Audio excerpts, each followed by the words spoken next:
স্বামী বিবেকানন্দ আমাদের একটা কথা বলেছে, থেমো না যতক্ষণ না পর্যন্ত লক্ষ্যে পৌঁছতে পারছো। হ্যালো স্টুডেন্ট, আমি তোমাদের মনোজশীল এবং তোমরা দেখছো কেম একাডেমি।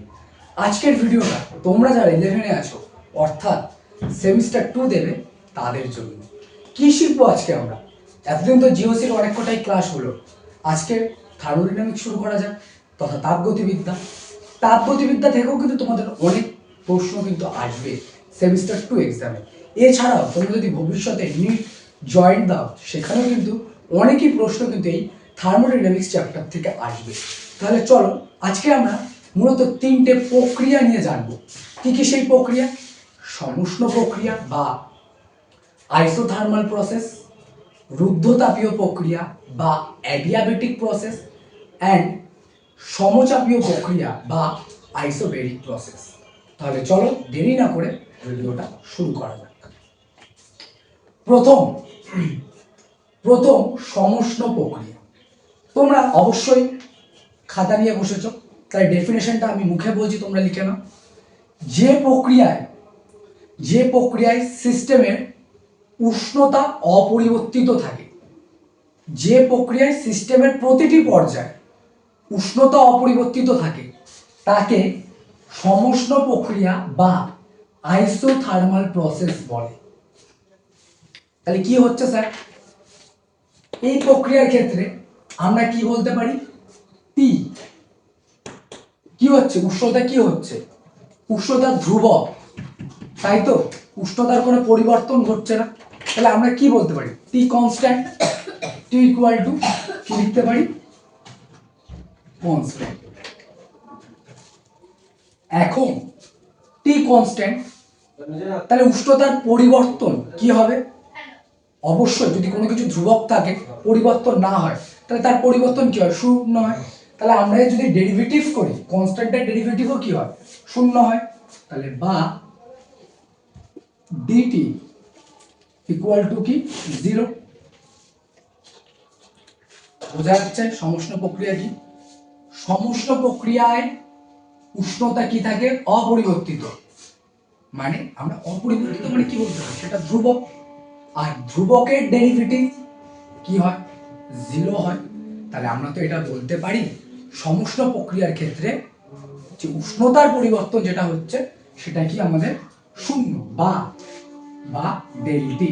তাহলে তোমরা অবশ্যই নোট করে রাখবে, কারণ অঙ্কের ক্ষেত্রে তোমাদের এটা কাজে লাগবে যে সমুষ্ণ প্রক্রিয়ার ক্ষেত্রে উষ্ণতার পরিবর্তন শূন্য হয়। নেক্সট ডেফিনেশন তো অবশ্যই করবে, রুদ্ধতাপীয় প্রক্রিয়া বা অ্যাডিয়াবেটিক প্রসেস। অ্যাডিয়াবেটিক প্রসেস কি? যে প্রক্রিয়ায় সিস্টেম ও পরিবেশের মধ্যে, সিস্টেম ধরো এটা আমি ধরে নিচ্ছি একটা সিস্টেম এবং এটাকে আমি ধরে নিচ্ছি পরিবেশ, আর পুরোটা কি? ইউনিভার্স নিয়ে তৈরি হয় কি? ইউনিভার্স তৈরি হয় কি? সিস্টেম আর পরিবেশকে নিয়ে। তাহলে এটা হচ্ছে আমাদের সিস্টেম। কি বলছে? যে প্রক্রিয়ায় সিস্টেম থেকে পরিবেশে তাপ যাবে না অথবা পরিবেশ থেকে সিস্টেমে তাপ আসবে না। মানে স্পষ্ট ভাষায় বলতে পারি, যে প্রক্রিয়ায় সিস্টেম ও পরিবেশের মধ্যে তাপের কোনো আদান প্রদান হয় না তাকে কি বলা হয়? রুদ্ধতাপীয় প্রক্রিয়া বা অ্যাডিয়াবেটিক প্রসেস। ক্লিয়ার? তাহলে আমরা কি বলতে পারি অ্যাডিয়াবেটিক প্রসেসের ক্ষেত্রে?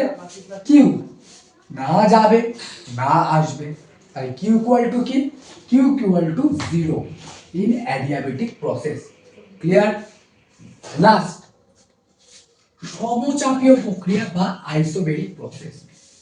ঠিক একইভাবে আইসোথার্মালটাকে ভাবো, যে প্রক্রিয়ার প্রতিটি পর্যায়ে সিস্টেমের চাপ ধ্রুবক থাকে তথা অপরিবর্তিত থাকে তাকে বলা হয় সমচাপীয় প্রক্রিয়া। তাহলে আমরা আইসোবেরিক প্রসেসে কি পাবো? P equal to constant. P equal to constant. আবার সেই একই কথা, কনস্ট্যান্টের ডেরিভেটিভ কি হয়? কনস্ট্যান্টের ডেরিভেটিভ হয় কত? ডিপি ডিপি ইকুয়াল টু 0 বা ডেল্টা পি ইকুয়াল টু 0। অঙ্কের ক্ষেত্রে তোমাদের এই যে কোন প্রক্রিয়ার ক্ষেত্রে কোনটা শূন্য হচ্ছে সেটা কিন্তু খুব কাজে লাগবে, ঠিক আছে? তাহলে এই ছিল তাপগতিবিদ্যা সেমিস্টার 2 এর 3টি গুরুত্বপূর্ণ প্রক্রিয়া। তোমরা অবশ্যই কিন্তু এই ভিডিওটা দেখে যাবে এবং যদি আমাদের চ্যানেলে নতুন হয়ে থাকো তা অবশ্যই চ্যানেলটিকে সাবস্ক্রাইব করে দিও। ভালো থেকো সবাই এবং কোনো কিছু সমস্যা হলে কমেন্টে জানিও, আমি চেষ্টা করব তোমাদের সমস্যা যথারীতি সমাধান করার।